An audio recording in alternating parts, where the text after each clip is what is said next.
The taste of salt stings your lips as cold spray hits your face. Your wrists burn where the rope digs deep, dragged across a shoreline that only hours ago felt safe. You can still hear the crackle of flames behind you, the sound of everything you knew being erased. You were someone's child, someone's whole world. Now you are something else entirely. The men around you speak harsh, broken sounds, words that feel like stones thrown through the air. Their laughter is rough, careless, like wolves circling after a kill. Each step pulls you further from the life you had, and closer to a future you cannot imagine. You are no longer a person. You are a prize, a body, a possession, a spoil of war. This was the Viking Age. Not the romantic paintings, not the heroic sagas, not the horned helmets carved into fantasy. This was the hidden machinery beneath it all. A world where human life was currency, and the greatest treasure taken during raids was not gold, not silver, but women. And for the ones taken, what waited was not just slavery. It was something far worse than hell. When most people imagine Viking raids, they often picture chaos ships bursting from the mist, warriors screaming battle cries, villages set ablaze in sudden fury. But the truth was far more calculated, structured, and economically driven. Raiding was not simply violence for glory or the thrill of conquest. It was a business, one built on profit margins, planned logistics, and the cold understanding that the most valuable resource in the North was not metal, not furs, not jewels. It was human beings, especially young women. The Viking world operated on a hierarchy of wealth that extended beyond land and cattle. Prestige was measured in ownership of thralls, a word that does not translate to servant or worker, but to something closer to living property. Raiding crews were not random mobs, they were financed ventures. Local chieftains, wealthy merchants, and warband leaders pooled silver to build ships, provide weapons, and supply provisions. Every raid was an investment, and investors expected returns. The highest return came from the seizure of women who could be sold across an expansive trade network that stretched from Ireland to Iceland, from Scandinavia to the Silk Roads of the East. The ships themselves reflected this grim purpose. Viking longships were engineering masterpieces of speed and strategy. Their shallow keels allowed them to glide not only across savage seas, but up rivers where no coastal guard expected danger. A village 50 or even 100 miles inland could wake to the sight of sleek shadows moving silently through the fog, slipping past watchtowers with ease. By the time anyone understood what was happening, escape routes were already cut off. Women working near riverbanks, gathering water, or tending sheep in fields were often taken before the alarm bell ever sounded. Yet even fortified towns and monasteries, places believed safe, were primary targets. The Vikings understood that these sites held concentrated populations of women and non-combatants, making capture swift and efficient. What has often been painted in stories as senseless brutality was, in fact, systematized kidnapping, performed with the precision of merchants fulfilling supply orders. The evidence for this comes not from myths, but from Viking law codes and trade records. A thrall was listed in inventories the same way cattle were. A woman taken in a raid lost her name, her lineage, her legal identity. She became an object with market value, and that value varied based on age, health, beauty, and skills such as weaving or brewing. A teenage girl in good condition could be worth more than an armful of silver. And so raids were planned with scouts, timing, and careful intelligence. They struck during harvest seasons, religious ceremonies, and winter scarcity, times when villages were distracted or vulnerable. This was not opportunistic violence. It was strategic supply chain exploitation. The network that processed these women was vast. Slave markets in places like Dublin, York, Hedeby, and Birka functioned as bustling hubs where merchants speaking Norse, Gaelic, Frankish, and Arabic languages gathered to exchange human lives for silver coins minted in far-off caliphates. Archaeologists have unearthed tens of thousands of Islamic dirhams in Scandinavia, physical proof that Vikings traded heavily with the Muslim world, and their chief export was people. From these northern ports, women were sent in every direction, to farmsteads across Norway, to icy settlements in Iceland, to the courts of chieftains, or to the Mediterranean, where they could be resold again. Some would travel by land and river routes that spanned from the Baltic, down the Dnieper and Volga rivers, and into the markets of Constantinople and Baghdad, making their journey one of thousands of miles of captivity. This system endured because it was normalized. It was not hidden, not whispered, not treated as shameful.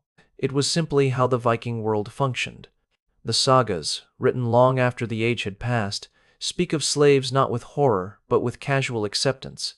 They were part of households, tools of labor, tokens of status, and objects of desire. And from the very moment a woman was seized on a burning shoreline, she entered this machinery. A machinery that did not just control her body, but sought to erase her humanity itself. The moment a woman was torn from her home, her life was divided into two eras, before the raid and after. The worlds could not have been more different. Once the ropes were tightened and her identity stripped away, she became part of a grim procession driven toward the waiting longships. These were not chaotic mobs dragging their victims aimlessly. The Vikings knew exactly what they were doing. They moved quickly, efficiently, and without hesitation, pushing their captives toward the coast while the village still burned behind them. Those who resisted were beaten, not out of rage, but out of practicality. A captive was only valuable if she reached the market alive. A dead woman brought no silver. The raiders calculated every bruise, every blow, every drop of spilled blood, because each captive represented profit. And so the march to the ships was the first stage of breaking a life down into something that could be priced and sold. Once aboard the longship, the reality of what awaited began to unfold. These vessels, admired in museums for their craftsmanship, were not grand or spacious. They were narrow, exposed skeletons of wood and sail, designed for speed, not comfort. Captives were forced to lie between benches, wedged alongside loot and armed men whose laughter and drinking filled the air through the journey. The sea offered no mercy. Salt spray soaked clothing and skin. The wind froze fingers until they burned with numbness. Vomit, sweat, and fear mixed into a stench that hung in the planks.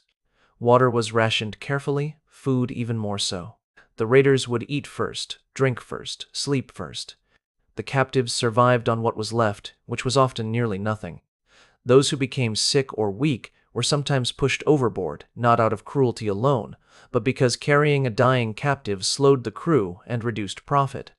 The ocean swallowed countless unnamed women long before the markets ever saw them. For those who survived the voyage, the next stage of dehumanization awaited: the slave markets. One of the most infamous hubs was Dublin, known to the Norse as Dyflin, a bustling center where ships from Norway, Denmark, and the Scottish Isles arrived to trade human beings in open daylight.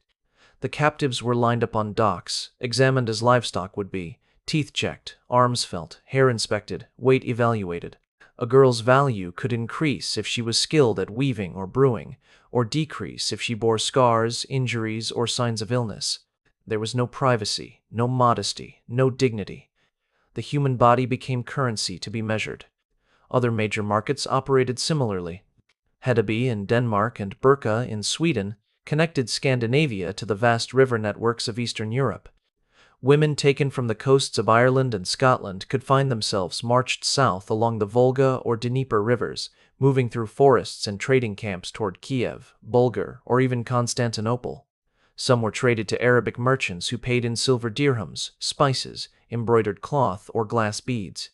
Archaeological digs across Sweden have uncovered countless hoards of these dirhams, tiny metal witnesses to a trade that dealt not in objects, but in lives. A single woman might be bought and sold multiple times before reaching her final destination. Each sale pushed her further from anything she recognized: her language, her land, her sense of self. And throughout all of this, one unspoken truth followed her like a shadow: the further she traveled, the smaller the chance she had of ever returning home.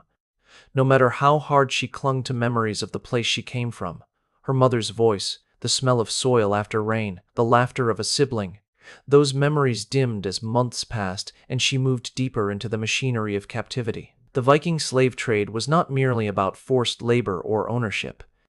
It was about erasing identity, stripping away the idea that she had ever been anything before this. The journey itself was not just physical.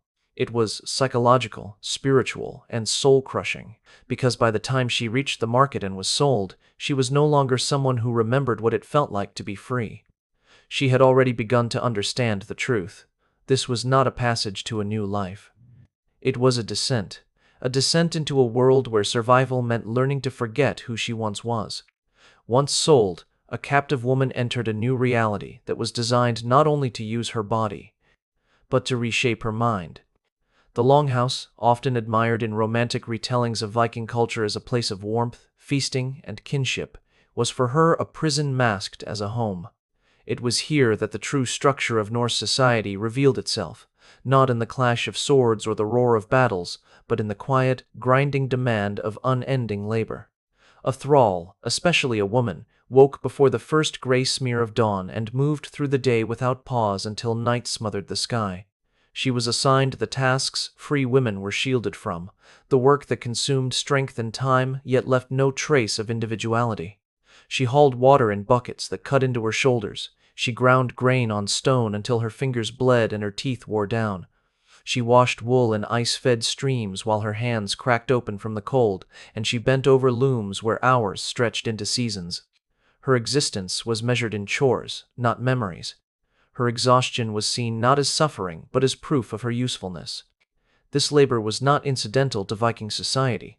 It was the foundation that allowed free men to raid, trade, feast, and claim honor. Everything that supported the famed Norse lifestyle: textiles for clothing and sails, brewed ale for celebrations, heated hearths for winter survival, rested on the backs of enslaved women whose work was invisible in the sagas and celebrated epics.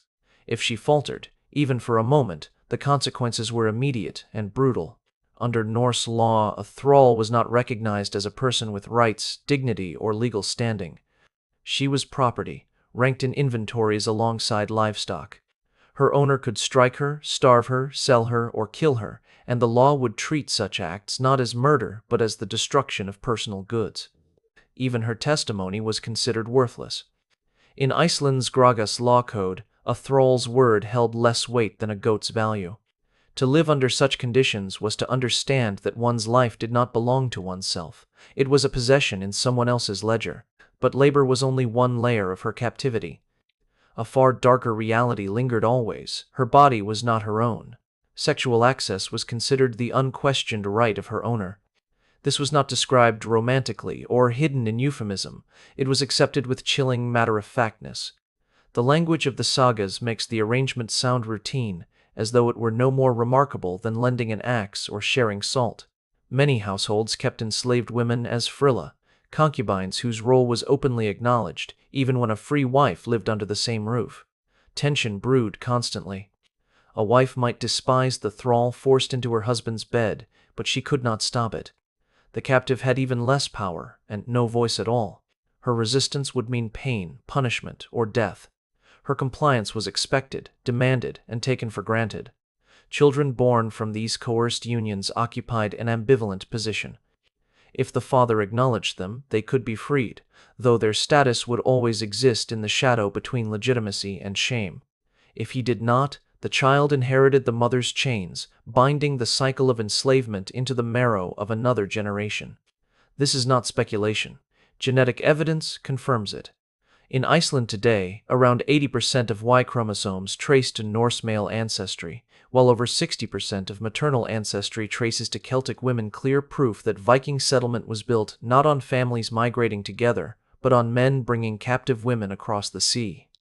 This was not a single act of cruelty. It was a system that turned women into commodities, laborers, wombs, and lineage. A system built so deeply into society that those living within it rarely stopped to question it, because their world was shaped by it. The sagas praise explorers, warriors, kings, and poets, but every one of those men rose on the hidden suffering of women whose names were never recorded, whose graves were never marked, whose voices were never heard. Because in the Viking world, survival for a captive woman meant learning not to be seen and learning how to endure. While most enslaved women were condemned to a lifetime of unending labor and forced subservience, a small number found themselves caught in currents of power far more volatile. Their value did not always lie in their ability to work or their forced intimacy. Sometimes it lay in their names, their bloodlines, or in the political leverage they represented. High-born women, daughters of chieftains, noble families, or religious institutions, were sometimes not sold immediately, but held for ransom. This was not a merciful alternative to slavery. It was a colder, more dangerous kind of captivity, rooted in calculation rather than compassion. These women lived in waiting, suspended between terror and hope, knowing that their families might pay a king's ransom for their return, or might refuse, either because they could not or because they would not. To be a hostage was to exist as a bargaining chip, a human note in dangerous negotiations that could drag on for seasons or break instantly with betrayal. The raiders who took them were the same men who burned their homes and cut down their kin. Their survival depended on the same hands that had destroyed everything familiar. And if the ransom failed to come, the women were simply absorbed into the same network of slavery they were temporarily spared from. Yet ransom was only one path. Another, far more harrowing fate awaited those selected for ritual sacrifice. Archaeological and written accounts, especially those recorded by foreign observers, reveal a cultural logic that treated enslaved women as companions not only in life but also in death. Among Norse elites, funerals for powerful men could be grand affairs, where material wealth, horses, weapons, and sometimes human beings were sent with the deceased to accompany them into the afterlife. The most chilling description of such a ceremony comes from Ahmad ibn Fadlan, an Arab diplomat who witnessed the funeral of a Norse chieftain along the Volga River in 922. When the chieftain died, one of his enslaved women was chosen to join him in death, a role that was framed as voluntary but was, in truth, forced by social pressure and the threat of immediate violence. For 10 days she was dressed in fine clothing, intoxicated with drink, and passed among the dead man's retainers who performed ritual actions under the guise of honor and loyalty. But beneath every ritual phrase and symbolic gesture was the reality of ownership. Her life was not hers to keep. When the final moment came, she was led to the chieftain's ship, which lay drawn up on shore like a wooden coffin. There, before an assembly of warriors, elders, and family, she was killed by a designated executioner known ominously as the Angel of Death, who used both strangulation and stabbing to end her life. Her screams were drowned out by men pounding their shields, not to preserve dignity, but to prevent other enslaved women from resisting similar fates in the future. This was not an isolated custom.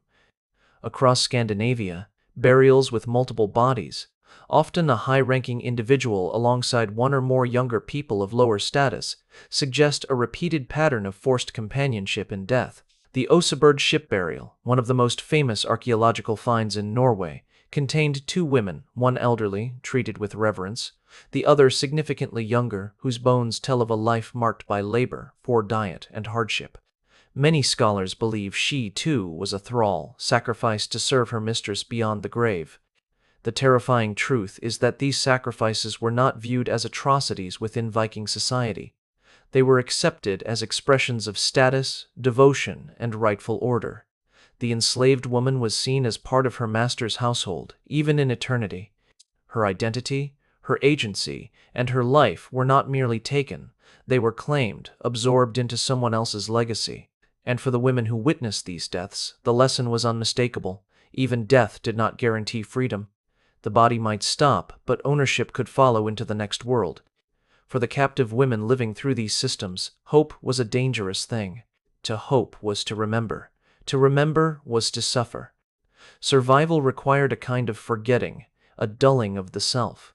And yet even within such a system traces of their existence remain, not in their words, which were never written, but in bones scarred by labor, in genetic lines carried forward through generations, and in the silent spaces of sagas where their voices should have been. To understand the Viking Age only through the lens of conquest, exploration, and heroic saga is to accept a version of history that is deliberately incomplete. The voices of kings, poets, traders, and warriors have survived in carved runestones, in preserved sagas, and in folklore shaped by pride, nostalgia, and cultural memory. But the voices of the women taken in raids, the women whose bodies were bought and sold, the women whose labor fed households and whose children reshaped entire bloodlines, those voices were never written down. They were not meant to be remembered as individuals. Their names dissolved the moment they were bound. Their identities survived only where they left traces, subtle and often silent, scattered across the archaeological and genetic record. To read their history requires listening to what remains when every word has been erased.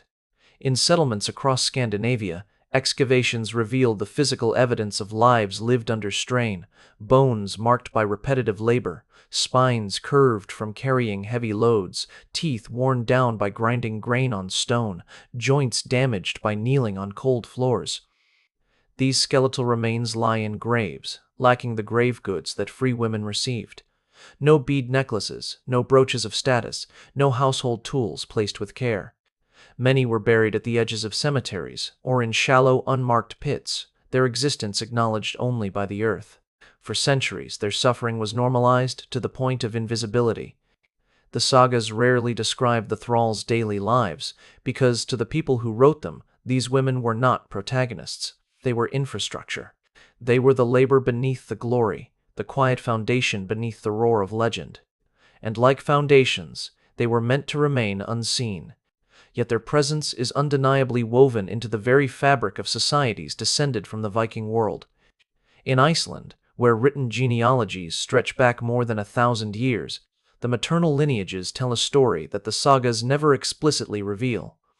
The majority of women who became the mothers of Iceland were not Scandinavian. They were Celtic, taken from coastal villages in Ireland and Scotland, carried across the sea, and forced into households where their descendants would become poets, warriors, farmers, bishops, and lawgivers. Their blood became the bedrock of a nation, even as their names vanished. In this way, the Viking Age did not simply scar history, it reshaped it.